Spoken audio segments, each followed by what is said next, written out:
आज मेरे पाकिस्तान के लिए एक उदास, अफसुर्दा और तकलीफ दे दिन है। आज 16 दिसंबर है। यदि भारत और बांग्लादेश के बीच कभी युद्ध हुआ तो पूरे बांग्लादेश को नष्ट करने में 5 मिनट लगेंगे। ये वास्तविकता है, इस बात से इनकार करने की कोई गुंजाइश नहीं है। 16 दिसंबर 1971 के दूसरे दिन अखबारों की सुर्खियों में कायदे आजम का पाकिस्तान रो रहा था।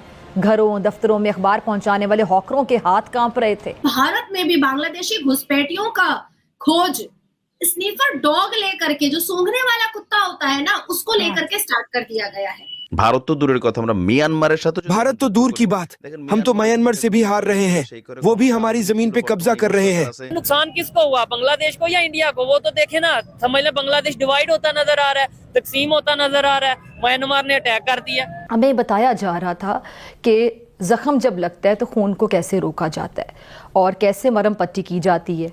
मुझे नहीं पता था कि जिस मरहम पट्टी का हमें सिखाया जा रहा था उसी की आज हम सबको जरूरत पड़ जाएगी। हमारी जिम्मेदारी सिर्फ इतनी है कि 7.3% हिंदुओं को हमको सेव करना है।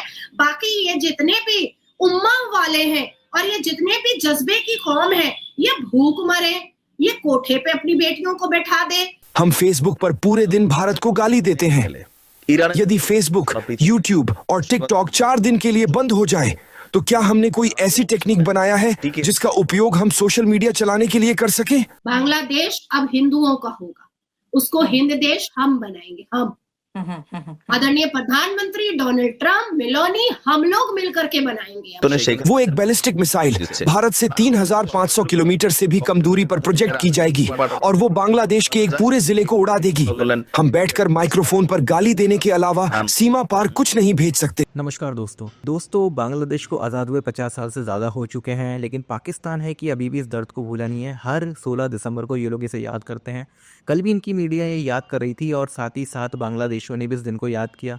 हमारे यहाँ तो कोई ऐसा सेलिब्रेशन कोई ख़ास नहीं होता है, लेकिन हाँ, पाकिस्तान बांग्लादेश में इस दिन को ज़रूर याद किया जा सकता है और फ़ोटो आप मेरे पीछे देख सकते हैं। अब पाकिस्तानी यूट्यूबर्स और साथ साथ में कुछ बांग्लादेशी यूट्यूबर्स भी कोशिश कर रहे हैं कि जो बांग्लादेश की ये जो कट्टरपंथी, इनकी आंखें खोली जाए, इन्हें बताया जाए कि भाई भारत कहाँ पे है और अपनी औकात को समझो। इसी तरह से एक बांग्लादेशी यूट्यूबर है जिसने एक अपना वीडियो बनाया है, जो मैं इस वीडियो में आपको दिखाने वाला हूँ, जिसको देख के आपको समझ में आएगा कि बांग्लादेश के हालात क्या हैं और किस तरह से बांग्लादेशियों को कट्टरपंथियों द्वारा गुमराह किया जा रहा है।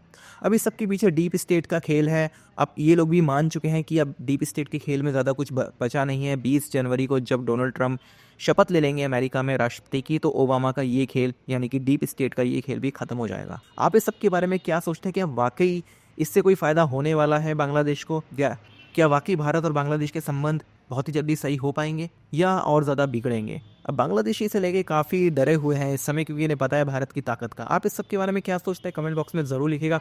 वीडियो अच्छा लगे तो लाइक करें, शेयर करें, चैनल को सब्सक्राइब करना ना भूलें। आइए आगे बढ़ते हैं इस वीडियो में। यदि हम सोचते हैं कि हम भारत के साथ युद्ध करेंगे, उस स्थिति में हमारी क्या स्थिति होगी?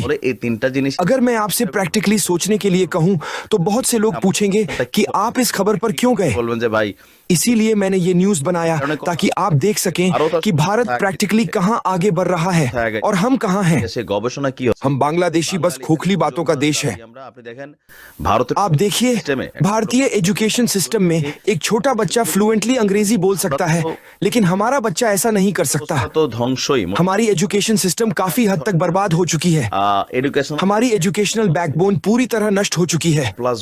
आप किसी को अपना बायोडाटा या सीवी लिखने दीजिए, बांग्लादेश में लोग बंगाली में भी नहीं लिख सकते। टूटी फूटी अंग्रेजी तो दूर की बात है। बांग्लादेश में कितने लोग हैं जो अंग्रेजी में बायोडाटा लिख सकते हैं?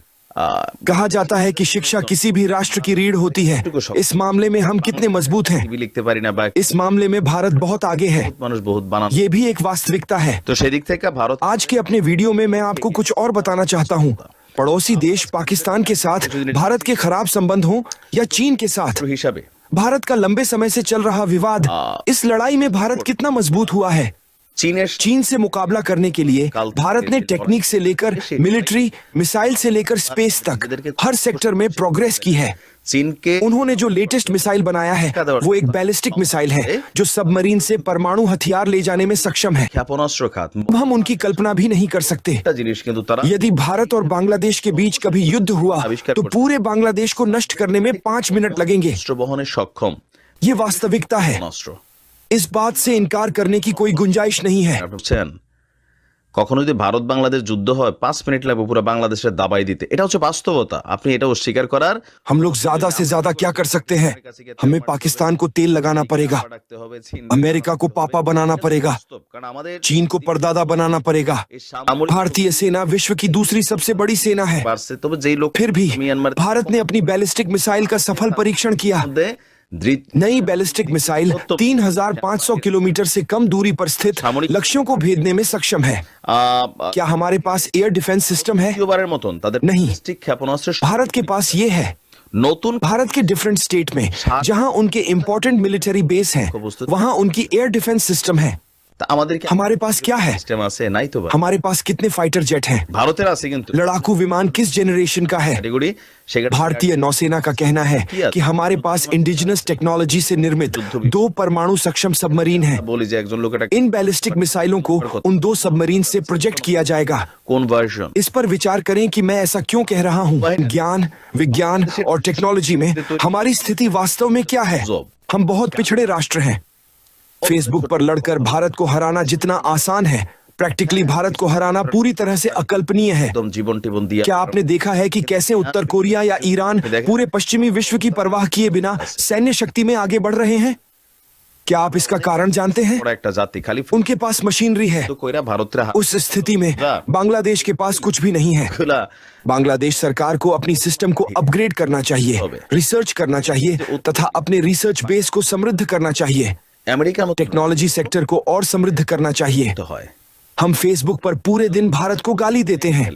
ইরান यदि फेसबुक, यूट्यूब और टिकटॉक 4 दिन के लिए बंद हो जाए, तो क्या हमने कोई ऐसी टेक्निक बनाया है जिसका उपयोग हम सोशल मीडिया चलाने के लिए कर सके?